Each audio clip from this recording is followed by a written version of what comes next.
Hello, everyone. Thanks so much for joining me here today as we get to talk about one of my favorite subjects, comic books. My name is Jose. I love comic books. I love talking about them. I love sharing them with you. Feel free to follow me on social media if you would like. Links are in the description below. I've also posted a link to the DC fan base or the DC fan site with plot synopsis and character bios for this issue. So we're going to be looking at Batman 235 from 1971, written by Denny O'Neil. However, Neil Adams is not the artist for this issue, so he's taking a break. This is part of the Demon run that they've collaborated in. He does do this beautiful cover. However, the pencils are done by an Irv Novick. However, Dick Giordano does continue the inking. So, 2 out of the 3. So, I love, I don't know.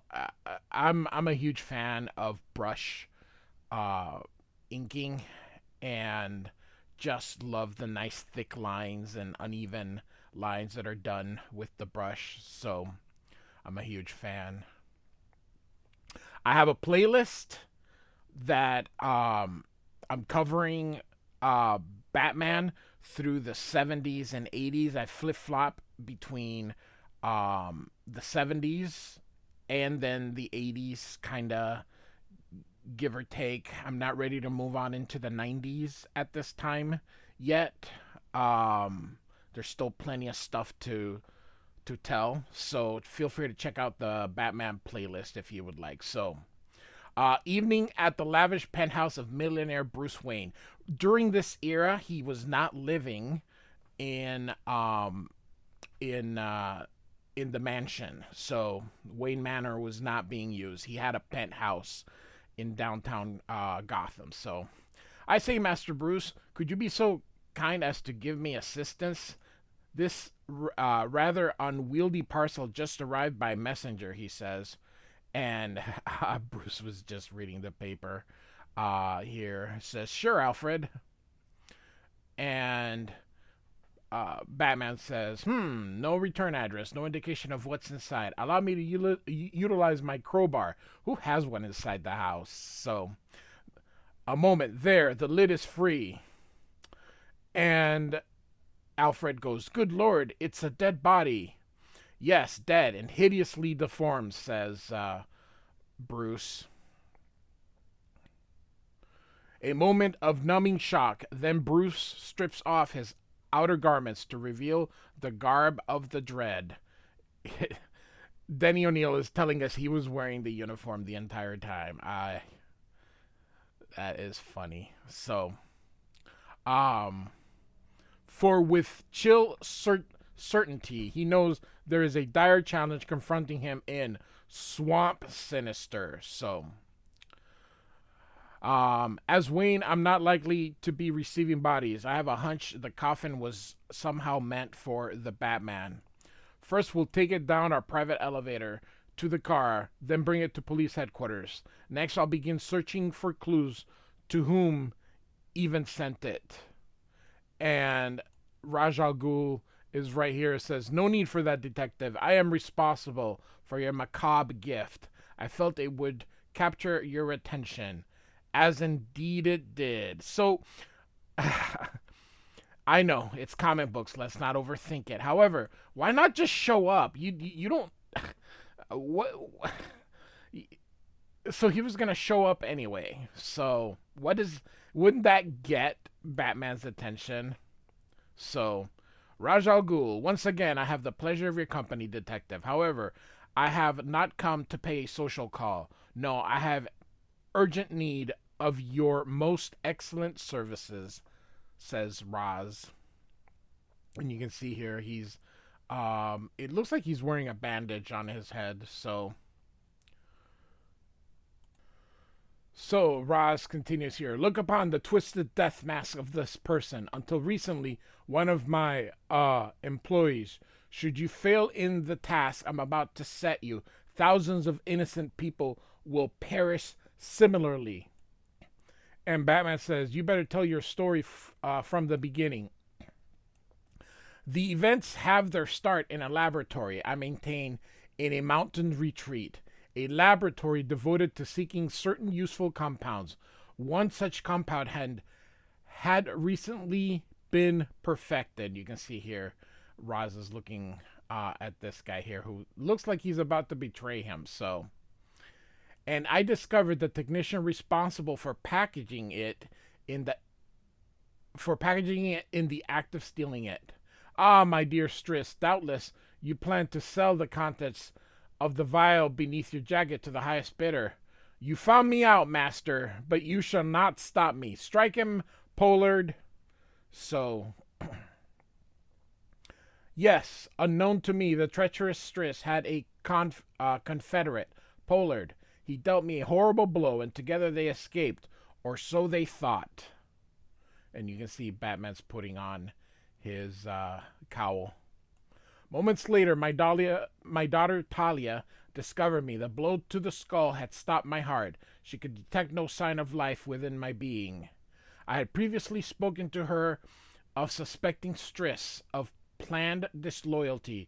The girl guessed what had occurred and ordered my bodyguards to seek out the villain and wreak vengeance. However, my personal physicians were able to revive me, as they have so often before. Yes, it was not the first time I had tasted death. And Batman says, "Well, I don't quite see why you need me." Striss thought he was stealing a chemical which renders the metal whatever. 5, as weak as tinfoil, but he does not know that if left exposed to air, it transforms itself into a deadly plague carrier. There is your evidence. This creature was once Pollard Striss's accomplice. You mean that thing's infected with a plague? We better get out. Apparently, when he attacked me, some of the chemical splashed him.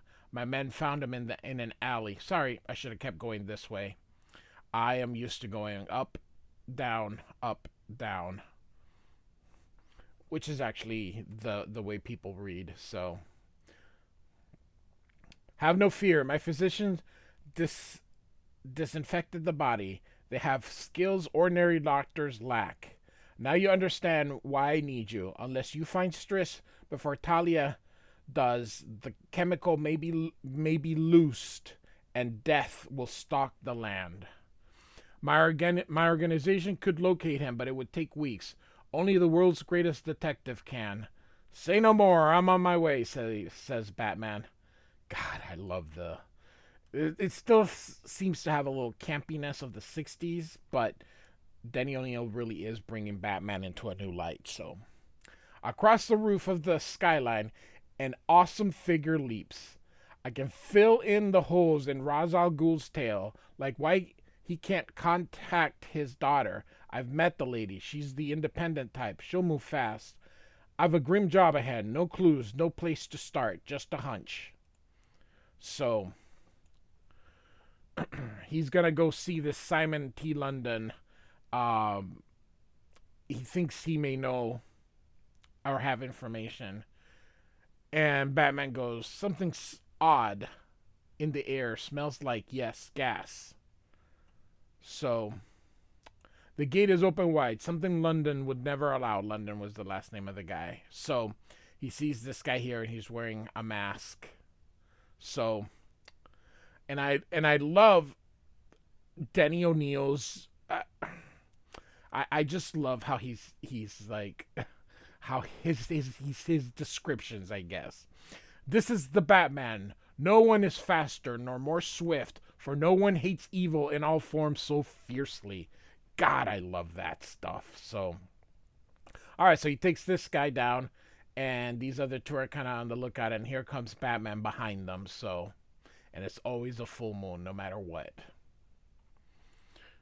And so, he's not paying attention, and Batman's hitting his guy, then taps him, and then punches him. This is a nice punch here. Something that I think you would have seen A little bit more from Neil Adams, a little bit more oh, what's the word I'm looking for?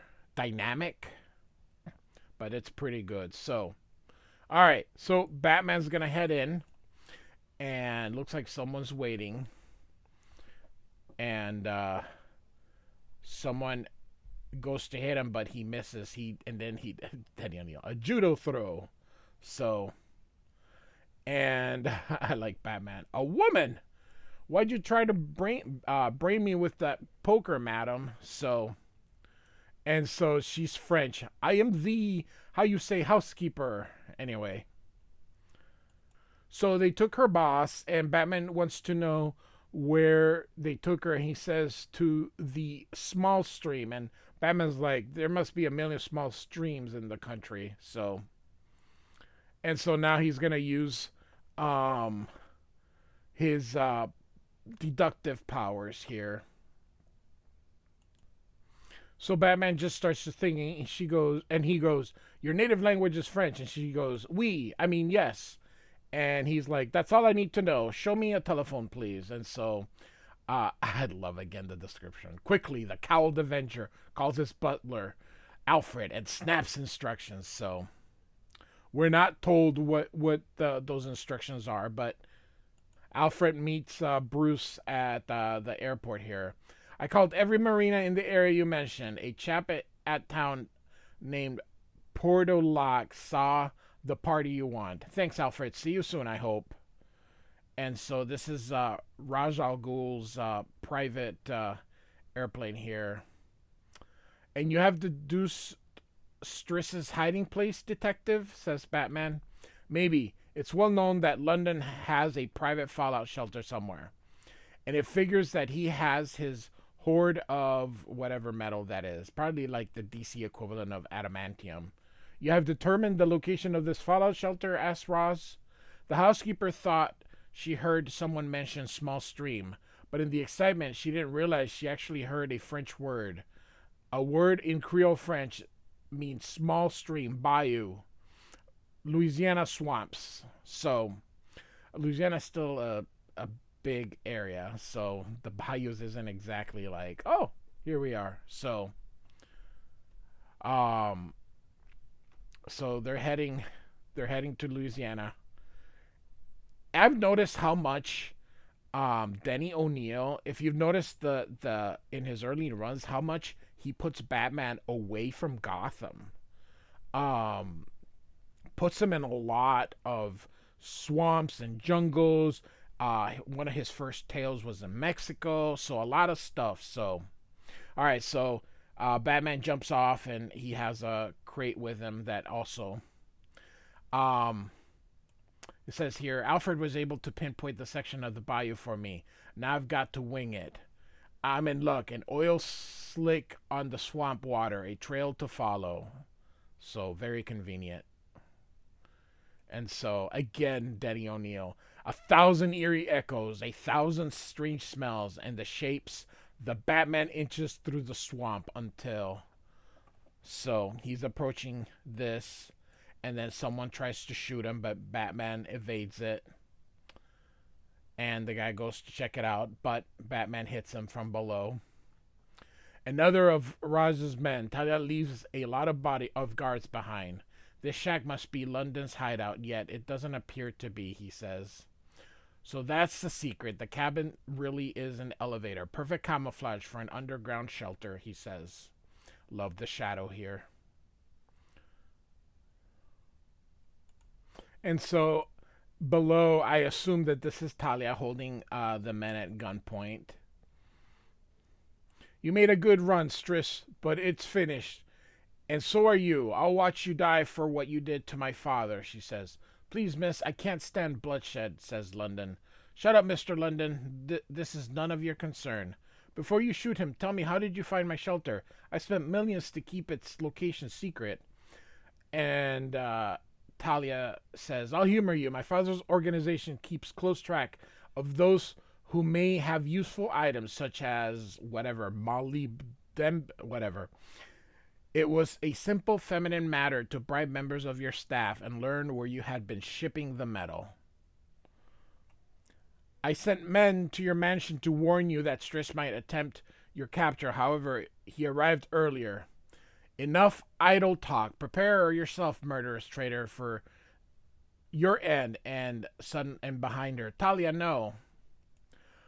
And I like the Batman, not Batman, but the Batman. How did you get? Never mind. We may all be in deadly danger. The container, it contains the stolen chemical. Yes. Striss, how long has it been uncapped? I've been experimenting for several hours. The chemical has had time to change to a plague carrier. I don't understand, Batman. Is there something I don't know? I can't explain now. Just take my word. I shall after I deal with my father's murderer. Forget your insane vengeance. Listen to me. Your father is alive. Watch out, says Batman. Real quick, I like how they bolded that number here. So, with stunning force, the vase smashes into the lovely girl, knocking her back against the Batman. The maddening, horrible, frightened Striss leaps for her fallen weapon. So, you can see here. Snatches it up as his caped foe hurtles across the room. And Batman's like, fool, you can't win, and I won't lose. And so they're fighting here, and you can see the chemicals drops, and the vase breaks. Batman punches him here. And it's too late. And Talia's like, what's happening to Striss? And Batman's like, we can't do anything for him. London, is your chamber airtight? Absolutely. It was meant to withstand radiation. Thank God. Maybe none of this stuff will escape.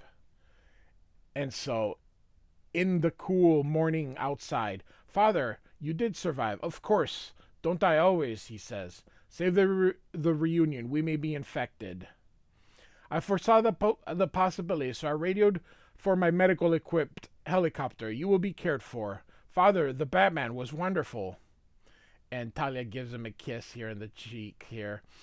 Ordinarily, I'd enjoy a kiss from a beautiful woman, but after I've seen you hungry to kill, you were shocked. Oh, you'll change your mind, dear Batman, I promise. And a promise by the lovely Talia is not one to be forgotten. More to come soon.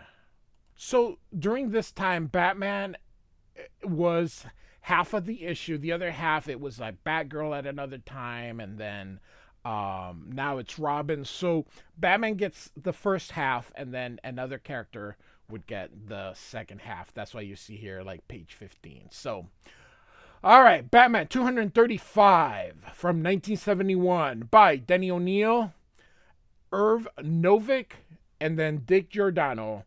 I don't know if Irv is still alive, but I do know that Denny and Dick have both passed, so rest in peace. Like and subscribe, and I do thank you for listening. Goodbye.